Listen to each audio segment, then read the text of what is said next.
À la une ce soir, les noms des premiers esclaves libres du Carbet gravés sur la place du débarquement dans le bourg de la commune. Une plaque avec 100 patronymes a été dévoilée aujourd'hui. Un moment plein d'émotions puisque certains spectateurs ont découvert le nom de leurs ancêtres. Un 22 mai marqué par de nombreuses autres manifestations. Aujourd'hui, un lassotais était organisé au Gros Morne. Une cinquantaine de participants a répondu à l'appel de la terre et des tambours.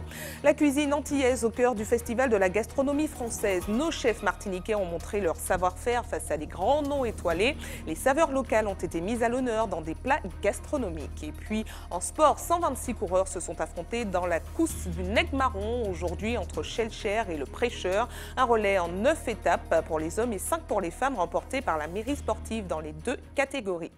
Madiba, le spectacle en hommage à Nelson Mandela sera joué en Martinique le 24 mai prochain à l'Atrium. Pour en parler, nous recevons, vous le voyez, le comédien-chanteur qui jouera l'ancien président de l'Afrique du Sud, James Noah.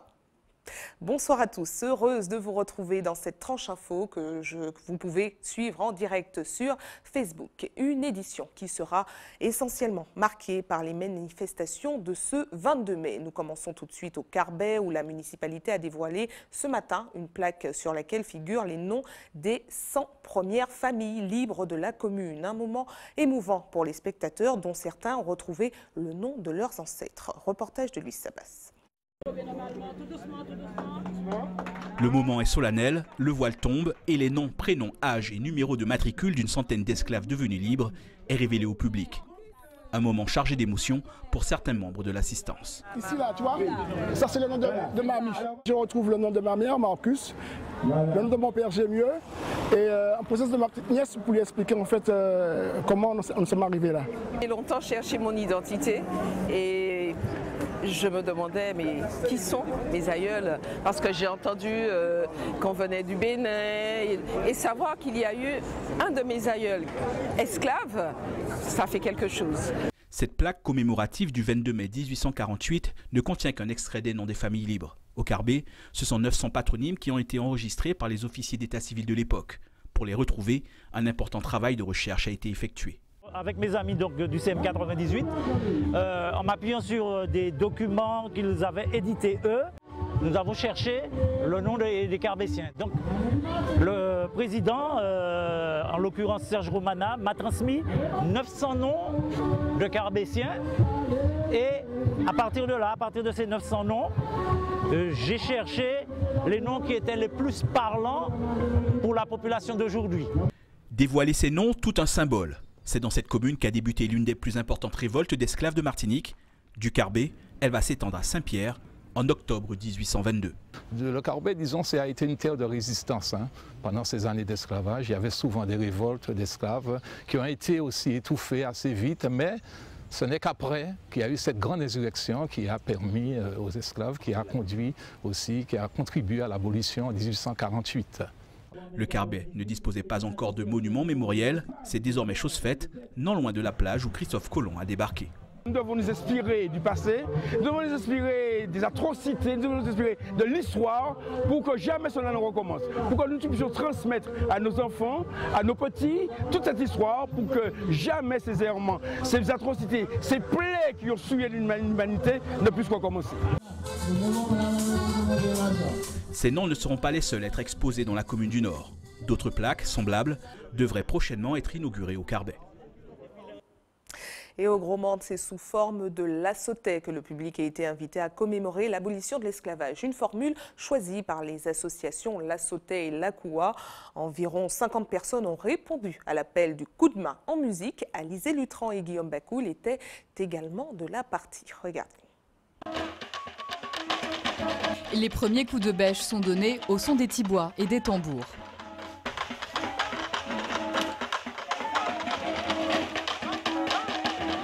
Un travail solidaire qui réunit aujourd'hui toutes les générations sur les traces des premiers hommes libres.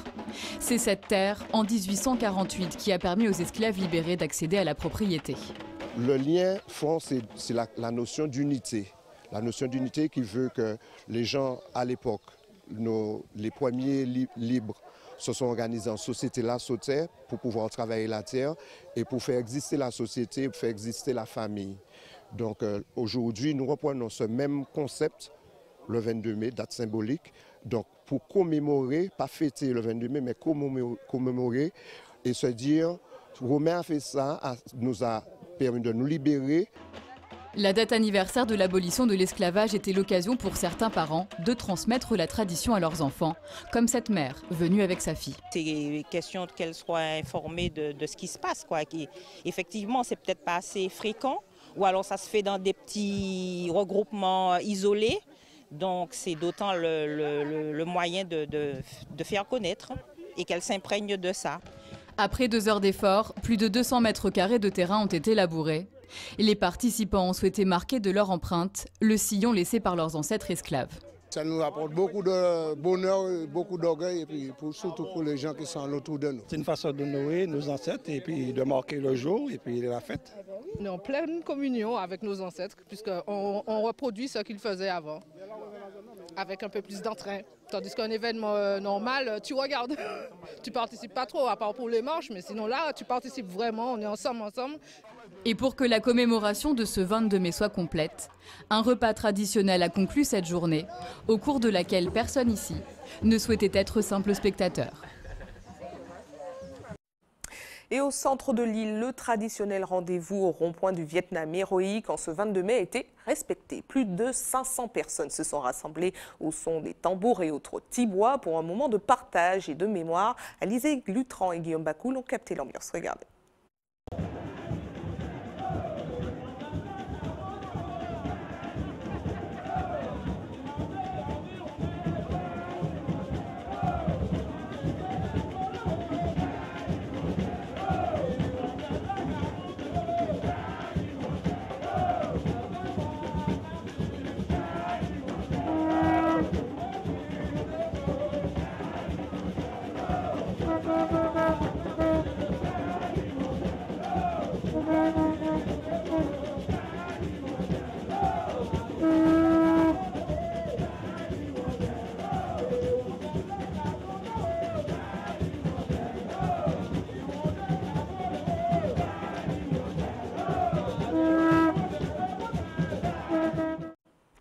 Autre animation qui commence à faire partie des rendez-vous du 22 mai à Sainte-Luce. Maryse Bambou a organisé à son domicile, comme chaque année, un rassemblement symbolique. Au programme danse, musique et plats traditionnels, Alvin Courcy s'est rendue sur place. Regarde.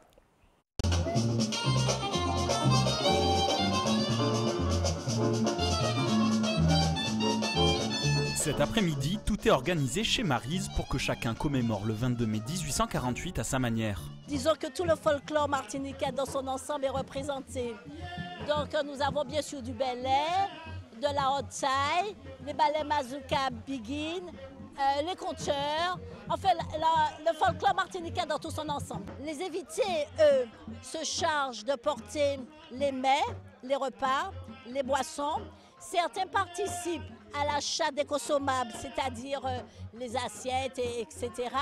Et également la participation pour le paiement des vigiles, des agents de sécurité. Et les musiciens, bon, bien sûr, viennent à titre de bénévolat, ils viennent à titre gracieux.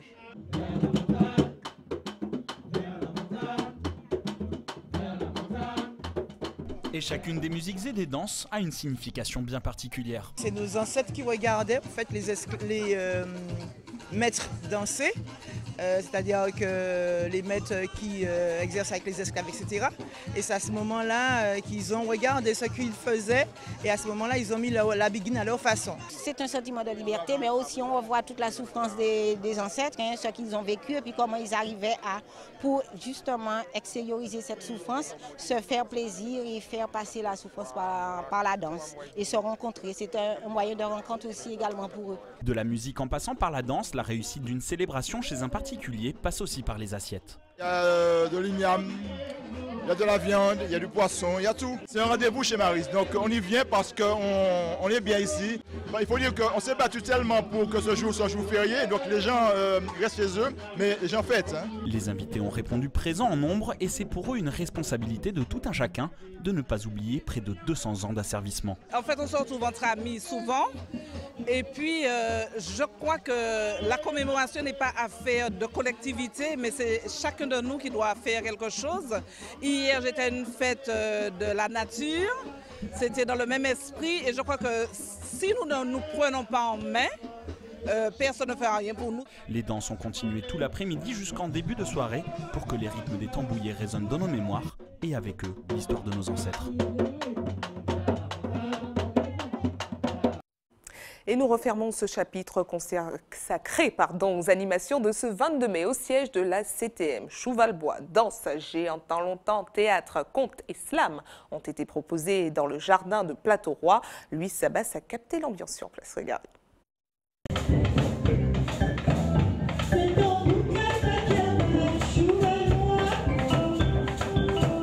Ce sont des souvenirs qui remontent à 25 ans, 30 ans en arrière. Et c'est un vrai plaisir de venir ici à la CTM. Ça permet aussi de commémorer ce que nos ancêtres ont fait par le passé. J'ai beaucoup aimé. Parce que la dame a chanté fort, très très fort. J'ai adoré. C'était bien quand on tournait avec la musique. Et puis j'ai bien aimé et j'ai fait de tout.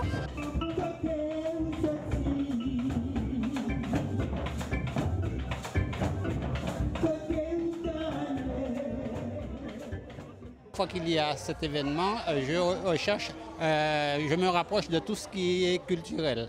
C'est ainsi que ce matin, j'étais dans un lassotais dans la commune du Gros Monde. Déjà pour découvrir et puis en même temps pour qu'elle puisse savoir que 22 mai, que c'est quand même une date importante, que ça représente réellement en fait. On a eu quand même des ancêtres qui étaient esclaves et que c'est notre devoir au fait de pouvoir commémorer cette date.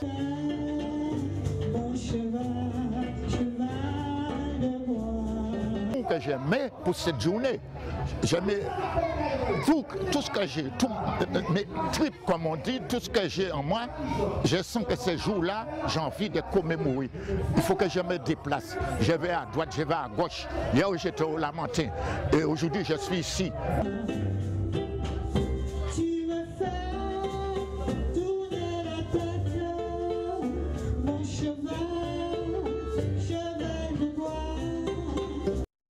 Et en Guadeloupe, les commémorations auront lieu sur place le 27 mai prochain. En attendant, la ville des Abîmes incite les Guadeloupéens à remonter le fil de leur histoire à travers la généalogie. Voyez les précisions d'Isabelle Hameau. Plonger dans l'histoire de son nom, de sa famille et reconstruire peu à peu son histoire personnelle, c'est ce que met en place le service des archives de la mairie des Abîmes en invitant qui veut à une recherche généalogique. Cet atelier s'adresse à un public qui souhaite débuter sa généalogie.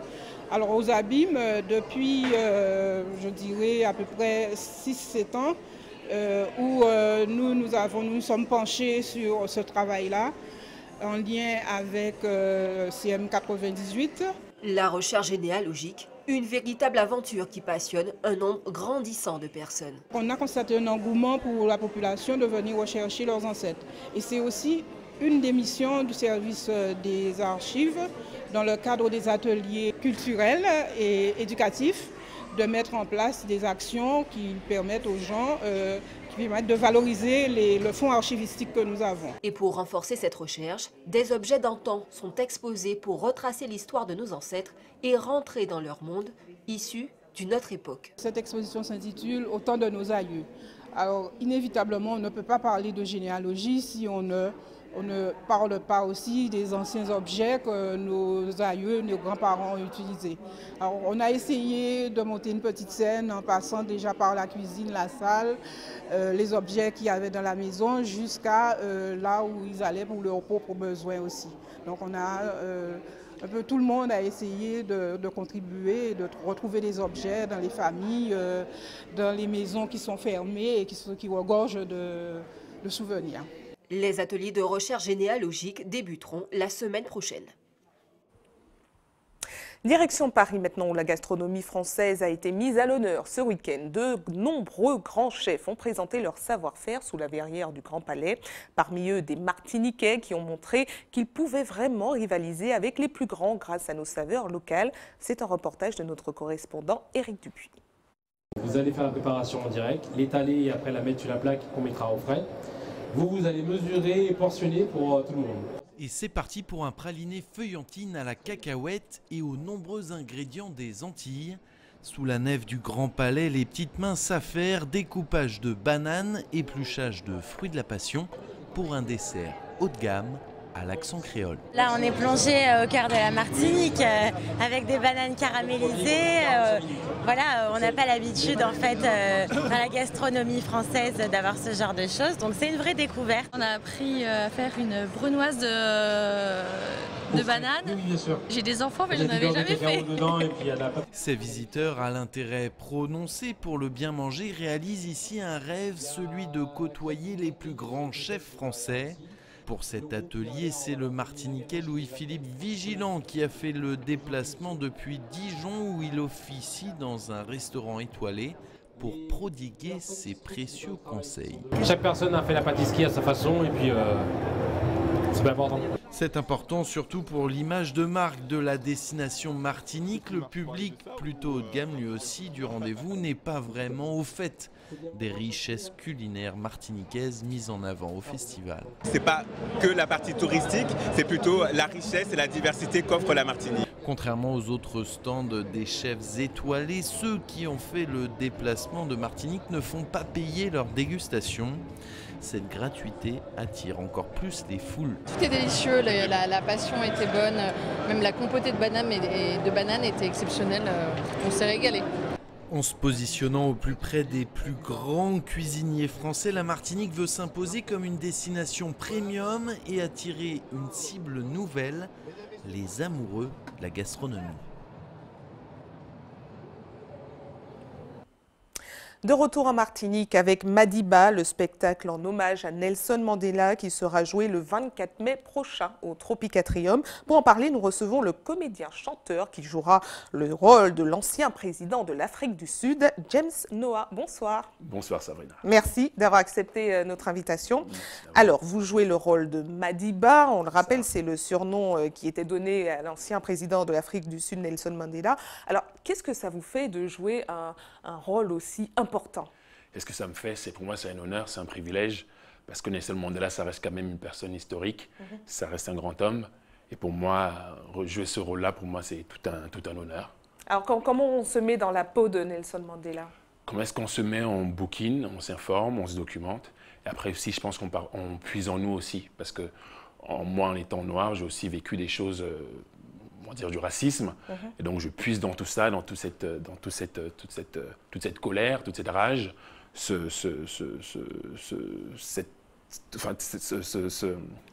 cette colère-là, et donc du coup je monte sur scène et puis je revendique cette injustice. Aussi, on va dire que aussi mes parents aussi qui ont vécu de l'injustice, donc du coup je puise dans tout ça et puis je monte sur scène chargé.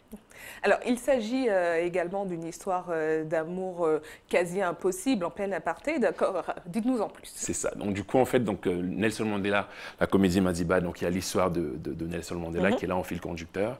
Et il y a aussi l'histoire de Will et Elena. Donc, Will, qui est un jeune homme noir des quartiers de Soweto, et Elena, qui est une femme blanche africaneuse. Donc, du coup, il y a cet amour qui est impossible là, et donc l'impact que le combat de Nelson Mandela a pu avoir dans leur histoire d'amour.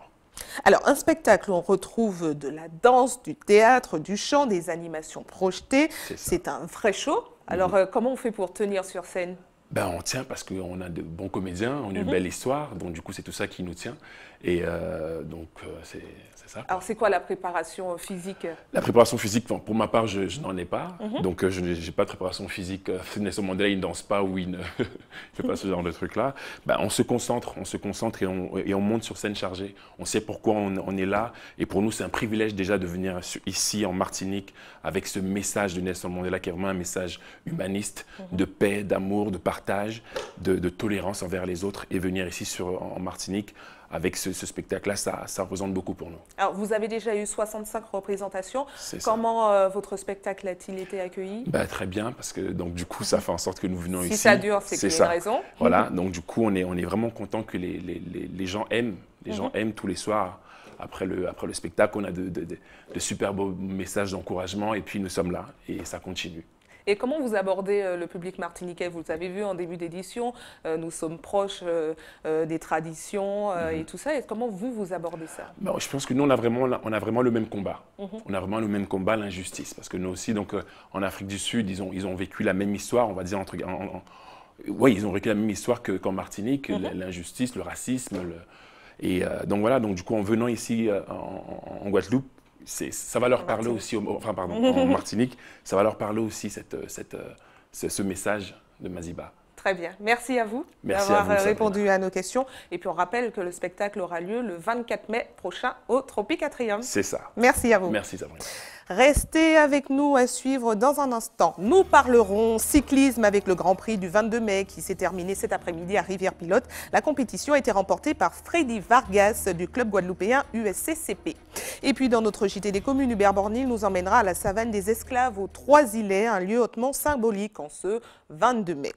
Mais avant, parlons de la qualité de l'air qui était mauvaise aujourd'hui. Un indice atmosphérique de 9 sur une échelle de 10. Les prévisions pour demain ne sont guère meilleures. Météo France annonce un temps encore peu nuageux. La brume de sable persistera, contribuant à des concentrations élevées de particules fines. La qualité de l'air restera mauvaise et Madininaire prévoit un indice atmosphérique de 8 sur 10 dans la journée. Les personnes fragiles sont priées d'éviter les activités physiques en extérieur. Place au sport maintenant avec les nombreuses manifestations qui ont été programmées en ce lundi férié. Pour commencer, la course du Nègre Marron, un relais entre Schellcher et le Prêcheur en 9 étapes pour les hommes et 5 pour les femmes. La compétition a été remportée par la mairie sportive dans les 2 catégories. C'est un reportage de José Lecherti. C'est sous un soleil et une chaleur intense que les 14 coureurs prennent le départ de Schellcher. Très vite, le peloton se disloque. La tête de course est menée par le Golden Star et la team Rénovation. La mairie sportive et le Good Luck ne sont pas très loin. L'Aiglon du Lamentais est en 5e position. À Fond-la-Haye, la team Rénovation prend le contrôle de la course et passe le relais en tête. En seconde position, le Golden Star. En 3, la mairie sportive.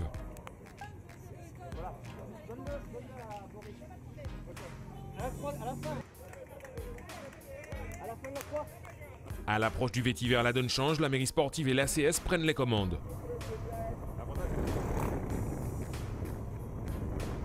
Les 2 hommes passent le relais à quelques secondes d'intervalle.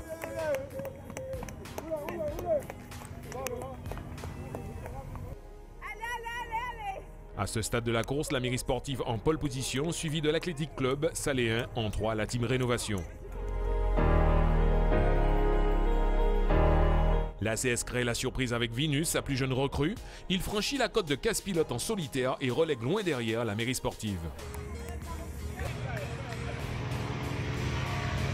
Autre surprise, de la 6e place, Arnaud Béliard de l'Aiglon réduit l'écart et cède le témoin en 3e position. Nous sommes à la 4e étape. Le juge de paix de cette 12e édition, c'est la côte de Morneau-Bœuf. Francky Favre, le triathlète de l'ACS, conserve l'avance de son équipe, mais il est talonné à quelques secondes par un autre triathlète, Clément Brière de la mairie sportive. Jean-Luc Dufay, à la peine sorti de son marathon de Paris, parvient à conserver la 3e place de son équipe.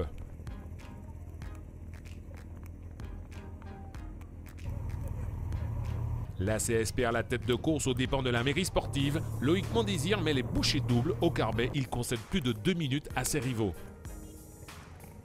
À Saint-Pierre, le dernier relais est effectué par le toujours jeune Claude Noïlé. Avec une telle amplitude, il accentue l'avance et grappille quelques centièmes par rapport à l'année précédente. La mairie sportive gagne avec un excellent chrono de 2 heures 3 minutes et 26 secondes. L'ACS en seconde position L'Aiglon complète le podium en 2h15 minutes et 62 secondes. Cette année, le doublé, on avait un titre à défendre, donc on s'est donné les moyens, on avait vraiment l'envie et le résultat est là aujourd'hui. Chez les femmes, la mairie sportive a dominé la course de la tête et des épaules. Les Foyalaises ont fait course en tête et réalisent le doublé en 1h, 25 minutes et 56 secondes. Le Golden Star 1 en seconde position à 3 minutes. L'ACS complète le podium en 1h35 minutes et 37 secondes. Notre grande surprise, on pensait au départ que la course serait très serrée, on savait que ça aurait été difficile. Et puis bon, le vent a tourné en notre faveur, donc on gagne, nous sommes contents, heureux de gagner. Cette 12e édition de la course du Nègre Marron a tenu toutes ses promesses. Partons en mer maintenant. Le Challenge 22 mai a réuni les yoles et les gommiers à Rivière-Pilote. Une compétition en 2 étapes aujourd'hui. La première a été remportée par Zapetti pour les yoles et Grain d'Or pour les gommiers. La deuxième étape, quant à elle, a été remportée par Rosette pour les yoles et encore Grain d'Or pour les gommiers. Voyez les réactions recueillies à l'issue de la première étape par Elvin Courcy. Comment elle s'est passée cette course? Très bien, très bien. Au départ, on a regardé le vent. On était parti pour une 42. Après, on s'est dit, bon, vaut mieux tenter le tout pour le tout. Donc, on a opté pour une 50 mètres, pas une 50 mètres carrés, excusez-moi, une 47 mètres carrés. Ce qu'il faut rappeler, c'est que ces embarcations ont été les premières embarcations utilisées justement à l'époque pour pouvoir déjà quitter la Martinique, fuir l'esclavage. Hein? D'autre part, ces embarcations ont permis justement à ces esclaves affranchis, libres, de pouvoir travailler, faire la pêche, boire, manger, nourrir leur famille. Et puis ça a évolué également dans le métier de la pêche. Et ça a évolué également comme loisir. Donc c'est toute une chaîne justement que l'on essaie de perpétuer à travers cela. Et nos 2 associations, la Fédération et le Club des Gommiers, essaient justement de tout faire pour que cela reste vraiment ancré dans le patrimoine martiniquais pour les générations de demain. Sur l'asphalte maintenant, cyclisme, fin cet après-midi du Grand Prix du 22 mai. 115 km avec départ et arrivée à Rivière-Pilote. Une 4e étape remportée par le Vénézuélien Roniel Campos Lucera devant Thierry Rago de la pédale pilotine et Eddy Michel Cademart du Madinina Bikers. La compétition a quant à elle été remportée par Freddy Vargas du club guadeloupéen USCCP. Voyez les réactions recueillies par José Le Cherti. Sí, muy positivo, ya que venimos a buscar la carrera. No se nos dio la carrera, pero buscamos etapas, gracias a Dios se nos dio.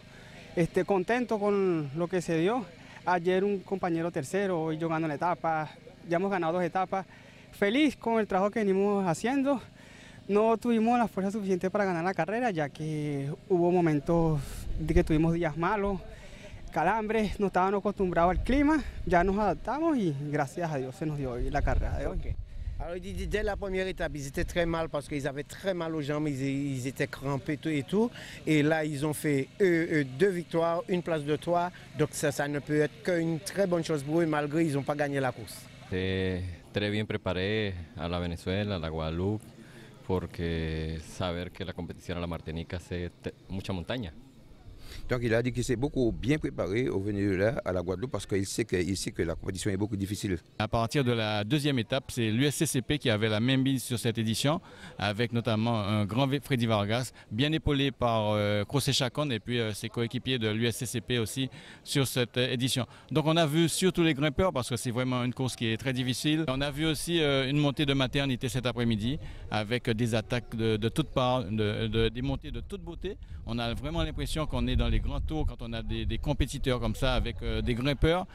C'est vraiment très joli à voir. On a beaucoup de monde aussi dans les ascensions. Les gens ne se sont pas trompés. Encore une belle édition avec une belle étape et puis une victoire de Campos de Táchira. L'équipe de Táchira qui est revenue en forme petit à petit. Ils ont un peu raté la première étape, mais après ils ont montré qu'ils ont quand même 2 victoires et que c'était une belle équipe. Toujours sur l'asphalte, mais plus rapide cette fois-ci. Le premier rallye de la saison a eu lieu hier au Gros Morne. 19 équipages inscrits, 18 au départ et 10 à l'arrivée. Les nombreux spectateurs présents ont pu assister à une belle bagarre entre Steven Orozman et Willy Nalamutu Sancho. Une course qui a tourné à l'avantage de Steven Orozman. Voyez ce compte-rendu de Gianni Gabriel. Spéciales sont très disputées. Les deux premiers, les équipages Orosman Zéline et Nalamoto Sancho Pardo, sont dans la même seconde après 3 épreuves spéciales. Les frères Théodore sur leur Mégane Maxi sortent de la route dès la seconde spéciale et quittent rapidement l'aventure. Dès la 4e spéciale, Steven Orosman et son copilote Thomas Zéline prennent le dessus sur Willy Nalamoto Sancho et Frédéric Pardo. Juste derrière, en embuscade, on retrouve Patrice Lénis et Gianni Gabriel, très spectaculaires. Dès la 4e spéciale, Steven met les voiles et accroît son avance sur Willy et s'envole vers la victoire.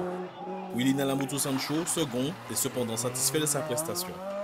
Après 8 mois d'arrêt, petite pige comme ça, c'est bien. De bonnes sensations et c'est de bon augure après. Mais bon, comme je ne roule pas tout le temps, donc c'est très positif pour la suite. Encore toutes mes félicitations à Steven, parce qu'il y a des spéciales où je me suis vraiment donné et il a fait de très bons temps. On était ex-aequo, où je lui mettais une, où il m'en mettait, mais c'était très bien. 3e à chaque spéciale, sauf à la dernière où ils ont crevé. Patrice Lénis et Gianni Gabriel terminent ce premier rallye de la saison à la 3e position, juste devant le champion en titre Stéphane Gallet de Saint-Turin, copiloté par Clarisse Joseph Rose. De l'avis de tous, ce rallye Madinina est une réussite, notamment grâce à tous les pilotes qui ont offert du spectacle et au public qui est venu en masse. Prochain rendez-vous le lundi 11 juin prochain pour la course de côte du Galion. Avant de refermer ce chapitre des sports, revenons sur les manifestations qui ont marqué ce week-end. En football, la Samaritaine a remporté la Coupe de Martinique pour le plus grand plaisir du maire de la commune.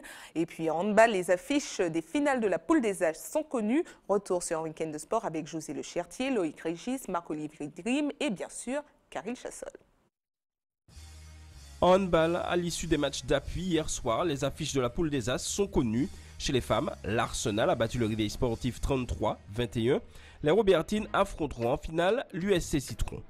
Au masculin, toujours hier soir au Palais des Sports de Trinité, Sainte-Anne-Cap 110 est venu à bout de l'USC Citron 33-30. En finale, on aura donc droit à un classique Étoile de Gondo Sainte-Anne-Cap 110, des finales qui débutent ce jeudi au Palais des Sports du Lamentin. En football féminin, le RC Saint-Joseph a remporté samedi soir la Coupe de Martinique. Les Joséphines ont logiquement disposé de l'US Lorinoise 7-3. Au masculin, la Samaritaine, champion de R2, réalise le doublé Coupe Championnat. Les hommes de Gaël Germany ont battu le Good Luck, 8e de R1. Une victoire 2-1 qui permet aux Samaritains de remporter la première Coupe de Martinique de leur histoire. En rugby, l'affiche de la finale du championnat est connue. Elle opposera le Rugby Club Diamant Martinique à l'US Robert. Ces deux formations sont venues à bout respectivement de la Gauloise 16-3 et du CS Militaire 65-3. La plage du coin au Carbet a servi de cadre hier au championnat de Martinique. Chez les femmes, la doublette Kikeli-Boulaine s'impose 6-1-6-3 face à la paire Morel-Placide. Chez les hommes, victoire du duo Beaubrun-Boyel-Dieu 6-2-6-3 face au tandem Euphrosine-Gilles. Et c'est le moment de nous rapprocher encore plus de vous. Nous passons à notre JT des communes.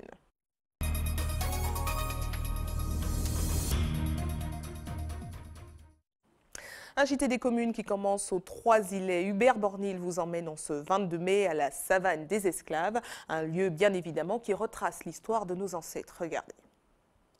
22 mai 1848, nèg goumen, nèg pétéchen pour liberté yo. Ce jour est marqué par un certain nombre de manifestations. Le 22 mai, traditionnellement, cela fait 169 ans cette année. L'occasion pour nous d'entrer plus en profondeur dans ce site créé par Gilbert Larose, la savane des esclaves. La savane des esclaves, un site devenu incontournable sur la feuille de route de nos visiteurs.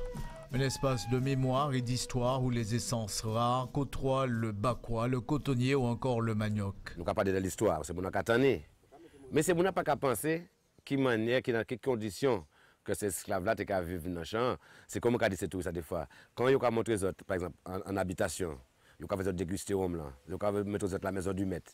C'est bien beau, c'est joli quoi. On a envie de même rester dedans comme on a dit quoi. Mais est-ce qu'à côté, quand il y a les autres cas, ouais, sous force c'est moun qui travaille là, dans le champ, tout ça gommé. Ici, tout a été pensé pour recréer le cadre de la période esclavagiste et post-esclavagiste avec notamment sa rue Cazenègre. Mais là, 22 mai, ça c'est jour pour nous, ouais, souffrance, grand-maman nous endurer dans des champs, par exemple, coton, tabac, cacao. Ça, c'est ça qui fait bonheur de la grande bourgeoisie de la Cour des rois de France. Mais ça fait malheur en cette nous. Les cases en bois Tibom, les personnages d'époque, les instruments de torture, rien n'a été négligé. La modernité aussi fait son entrée avec le multimédia. Comme je reçois beaucoup de touristes allemands, suisses, américains, anglais, français, et de temps en temps, il y a beaucoup de monde sur le site. Alors, comme modernité, pour que les gens ne soient pas coincés sur le site, alors j'ai rajouté des panneaux et sur le panneau, j'ai mis le QR code sur le panneau. Comme ça, dès que les gens viennent avec le smartphone, dès qu'ils ont l'application pour lire leur QR code, eh bien, ils vont flasher dessus et après, ils ont ma voix qui explique tout ce qu'il y a à expliquer sur le panneau, quoi.